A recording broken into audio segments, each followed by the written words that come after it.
Imagine this. Your husband dies suddenly. You're left with grief so heavy it squeezes the air out of your chest. And on top of that, you find out he was hiding something from you. Something so big, so disturbing, that the moment you discover it, you nearly scream. That's my story. And if you stick with me, you'll understand why I can't sleep some nights, why my hands still shake when I think about that garage door. But before I begin, if you love stories about betrayal, secrets, and the kind of revenge that makes you sit back and whisper, "Oh, they deserved that," then don't forget to like this video and subscribe. It helps more than you know. All right, let's go back to the beginning.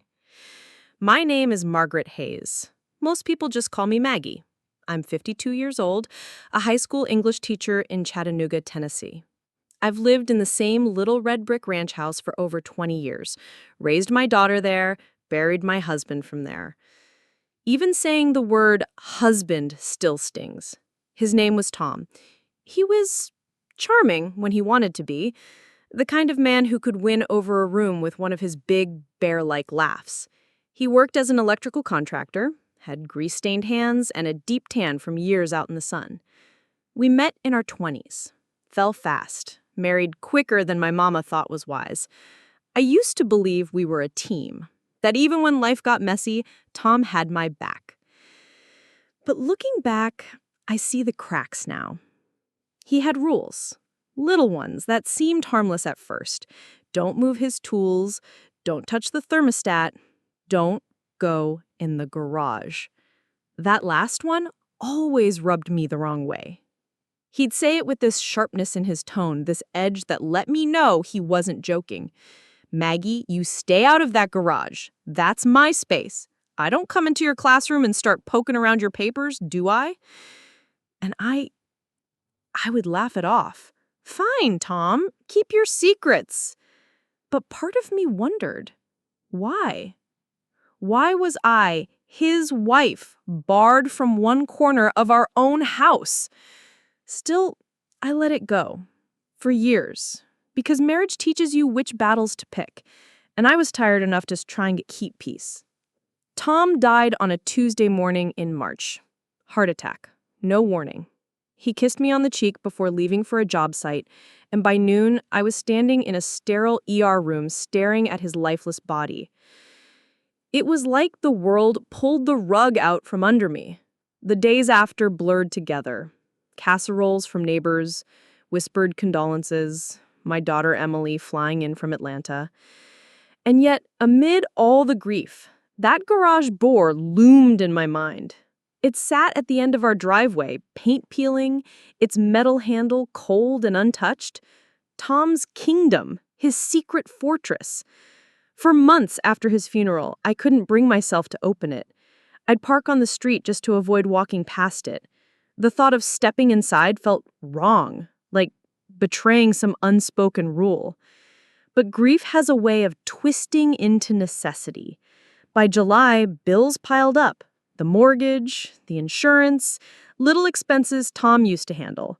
I couldn't carry it all on my teacher salary. So I made the decision. I'd sell the garage, rent it out maybe, or tear it down and expand the yard. But first, I had to open it. That Saturday morning was hot, sticky. Cicadas screamed in the trees. I remember my hand trembling as I slid the key into the lock. The metal creaked as the door lifted, dust billowing out like the breath of some long-sleeping beast. And inside, at first, it looked like any man's workshop. Tools hanging in neat rows, pegboard on the walls, workbench cluttered with screws and bolts. But then, my eyes adjusted, and that's when my stomach dropped. There were boxes, stacks and stacks of them, shoved against the far wall. Not labeled, not stored like Christmas decorations or spare junk. No, these were sealed tight, duct tape wrapped around them again and again. And on top of one box sat a framed photograph I'd never seen before. Not of me, not of Emily. A woman, younger, smiling, holding a baby on her hip. My knees went weak. I nearly screamed right then, because taped to the frame was a note in Tom's handwriting, the same blocky scrawl he used for grocery lists. For my real family? I froze. My brain couldn't make sense of it. Real family? What did that mean? I lifted the photo with shaking hands, staring at the woman's eyes, searching for recognition. She looked mid-30s maybe. Dark hair, wide smile.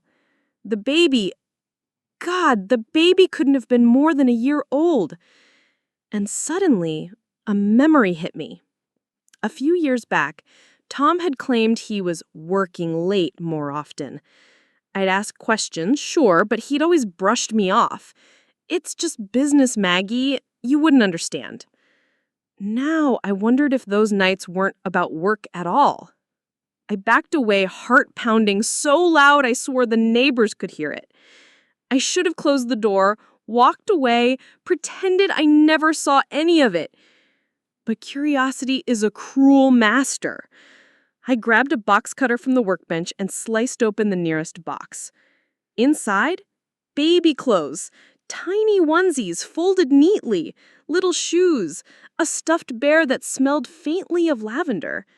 Another box held women's clothing, dresses, perfume bottles, a hairbrush tangled with long dark hair. It was like stepping into a stranger's life. My chest tightened, tears burned my eyes. I stumbled out into the sunlight, clutching that photograph to my chest like it might explain something if I held it long enough. My real family. Those 3 words echoed in my head over and over until they drowned out everything else. That night, I couldn't sleep. I lay in bed staring at the ceiling fan, the photograph on the nightstand taunting me. Who was she? Who was the baby? And why had Tom hidden them away in the garage like ghosts? I felt stupid, betrayed. 52 years old, and suddenly, I wasn't a wife anymore. I was a stranger to the man I'd shared my life with. The anger came slow at first, a simmer. But by dawn, it was boiling. I knew I couldn't just sit there. I needed answers. I needed to know why my husband had chosen to build a secret life in the shadows while leaving me to rot in ignorance. And if he thought death would keep his secrets buried, he was dead wrong, because I was about to dig them all up. I wish I could tell you I handled it with grace, that I calmly pieced things together, made a plan, and kept my dignity intact. But that would be a lie. The truth is, I unraveled. For the next week, I couldn't eat, couldn't focus on my students' essays. I'd sit in my classroom after the final bell, red pen in hand, staring at words that blurred into nothing. My mind kept drifting back to that photograph, those boxes, those 3 little words in Tom's handwriting. For my real family. What did that make me? A placeholder? A lie? Finally, one night, I grabbed the photo and drove over to my daughter Emily's apartment. She was 27, smart as a whip, working in marketing down in Atlanta. She opened the door, smiling like always. "Hey, Mom, I wasn't expecting." I shoved the photo into her hands. Her smile faltered.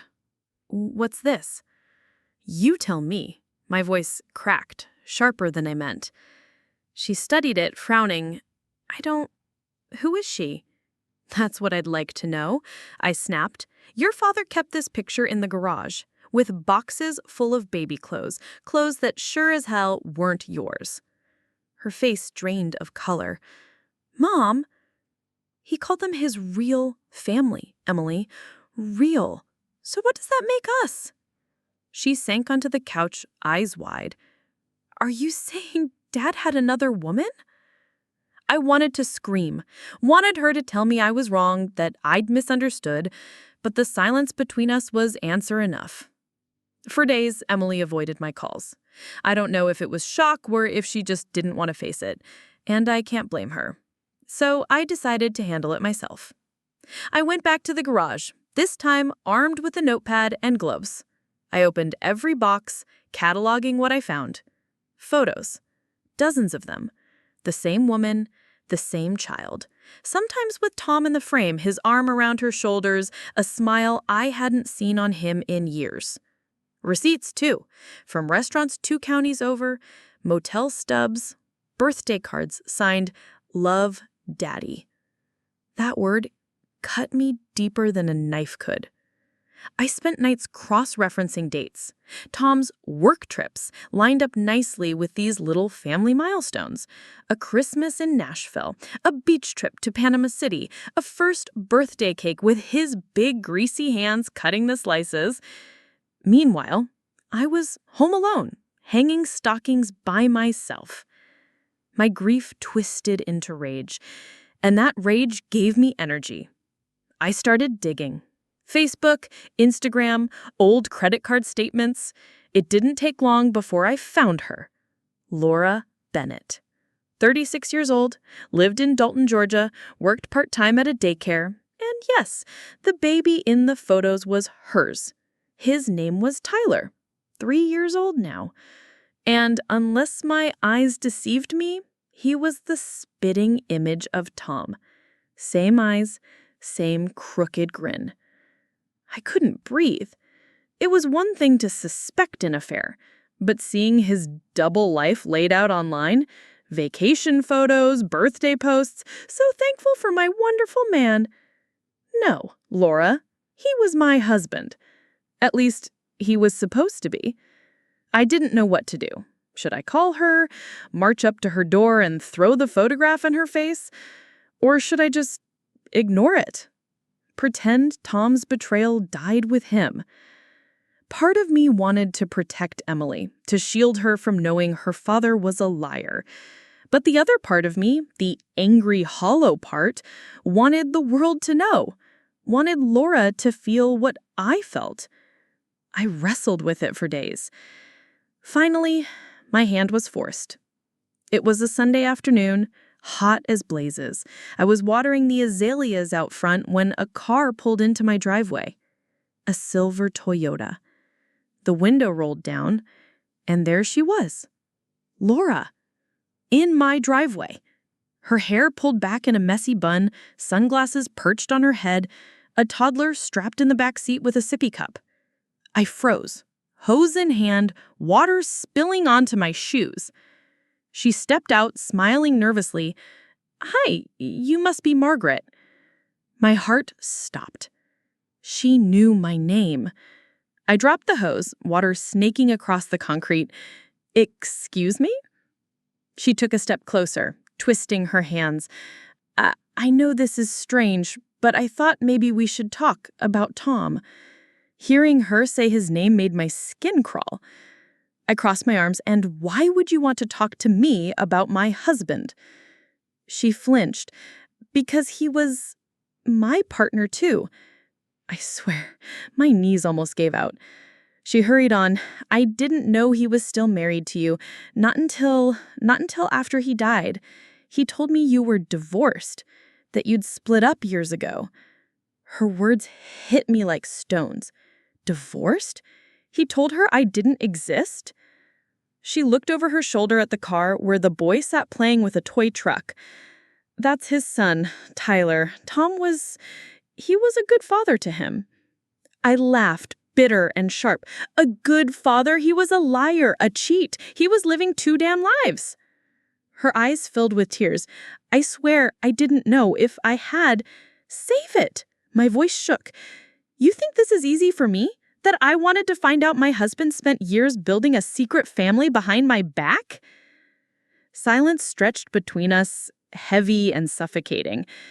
Finally, she whispered, I just wanted you to know, and maybe if it's all right, Tyler could still have some connection to his father's side of the family, to his sister maybe." I stared at her, at the audacity. She wanted my daughter, my Emily, to play big sister to the bastard child my husband fathered in secret? I turned and walked inside, slamming the door in her face. I collapsed against the door, chest heaving. My hands were trembling so hard I could barely hold myself upright. Outside, I heard her car engine start, tires crunching gravel. She was gone, but her words weren't. "He told me you were divorced."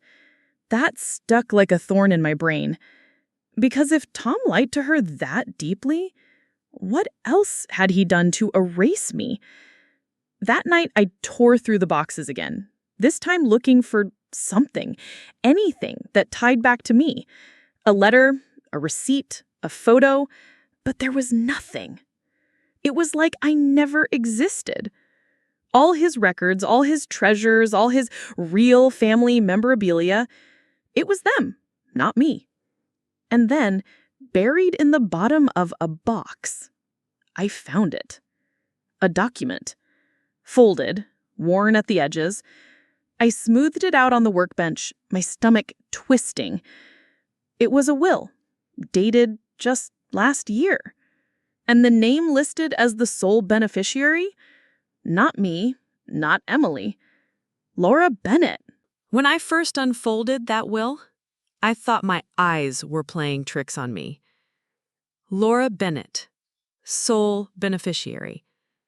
Not me, not Emily, not the woman who scrubbed Tom's clothes, packed his lunches, waited up for him through stormy nights, not the daughter who carried his last name like a badge of honor all her life. No, he left it all to her, to them, his so-called real family. The rage that surged through me, it was pure, electric, like lightning in my veins. He was dead, but in that moment, I wanted to kill him all over again. For days, I couldn't stop picturing it. Me, growing old and broke, still paying the mortgage, still clipping coupons, while Laura and her child lived off the house I'd built, the savings I'd helped scrape together. No, I wouldn't let it happen. Not after everything. I went to an attorney in town, a gray-haired man named Mr. Daniels, with kind eyes but a skeptical frown. He read through the will, tapping his pen against the desk. "This is tricky," he said. "If this was drawn up properly, your husband had the right to leave his estate to whomever he chose." I leaned forward. "But I'm his wife. Don't I have some claim?" He nodded slowly. "Yes, Tennessee law provides for a spousal elective share. But," he sighed, "this could drag on. It'll be ugly and expensive." I sat there, fists clenched, heart pounding. Ugly? Expensive? Try being blindsided by the fact your whole marriage was a lie. Try staring at photos of a woman half your age playing house with your husband. Try explaining to your grown daughter that her father thought she wasn't good enough to be his real child. I swallowed hard. Then we fight, however long it takes. The weeks that followed blurred into paperwork and phone calls. I dug up every bank statement, every tax return, every photo that proved Tom and I were still married, still living under one roof. Meanwhile, whispers started circulating. Small-town gossip travels fast. Suddenly, I wasn't just the widow Hayes. I was the woman whose husband kept a second family. The looks I got at Publix, at church, it was like people didn't know whether to pity me or laugh behind my back. But I didn't care anymore. I wasn't hiding. If Tom wanted to erase me, I'd carve my name back into the story myself.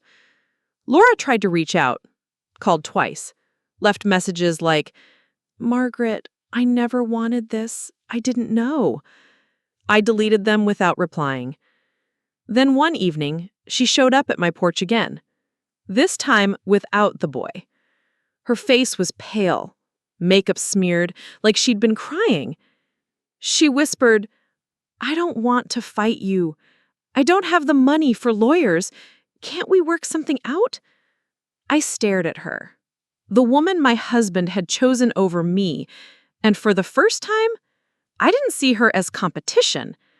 I saw her as a fool just like me, another pawn in Tom's little game. But that didn't mean I was about to forgive. No, I said coldly, you get nothing. Not 1 cent of what I built with him. That's my revenge. Watching you walk away with empty hands. She flinched, like I'd slapped her. But she didn't argue. She just turned, walked down my steps, and never came back. It took months. Depositions, hearings, sleepless nights where I wondered if maybe I was the crazy one, if maybe I should just let it go. But then I'd see that picture again for my real family, and the fire would come back. In the end, the court sided with me. Laura's claim was invalid. The will was struck down. Everything, our house, our savings, his assets, came to me and Emily. I remember walking out of the courthouse that day, the autumn air crisp on my face, and for the first time in years, I felt light, vindicated. My revenge wasn't dramatic. I didn't ruin anyone's life in some cinematic way, but I protected mine. And when I picture Tom's smug face, the way he probably thought he'd taken care of his little secret forever, I smile. Because in the end, I won. These days, life is quieter. Emily and I are closer than ever. She knows everything now. The lies, the betrayal. We cried together, grieved together, and slowly, we're healing together. I sold Tom's truck, donated half his tools, and finally, emptied out that garage. Not all at once, but piece by piece, like peeling back layers of rot. Now, it's just a storage space. Nothing sinister, just holiday boxes and lawn chairs. And every time I walk past it, I don't feel dread anymore. I feel free. The lesson I carry with me? That sometimes revenge isn't about screaming or throwing punches or burning it all down. Sometimes it's about quietly taking back what's yours, refusing to be erased, and living well in spite of it all. Tom can't control me anymore. He can't tell me where I can and can't go, and he sure as hell can't lock me out of my own life. I unlocked that garage, and I unlocked myself. That's my story. If you've made it this far, thank you for listening. It means more than I can say. And if you've ever been betrayed, underestimated, or treated like you didn't matter, remember this. Sometimes the sweetest revenge is simply surviving and thriving when they expected you to crumble. So, tell me, have you ever uncovered a secret that changed everything? Share your story in the comments. And don't forget to like this video, subscribe, and hit that bell so you don't miss more tales of justice, betrayal, and sweet, sweet revenge. Because as I've learned, sometimes the truth may nearly destroy you, but it's also what sets you free.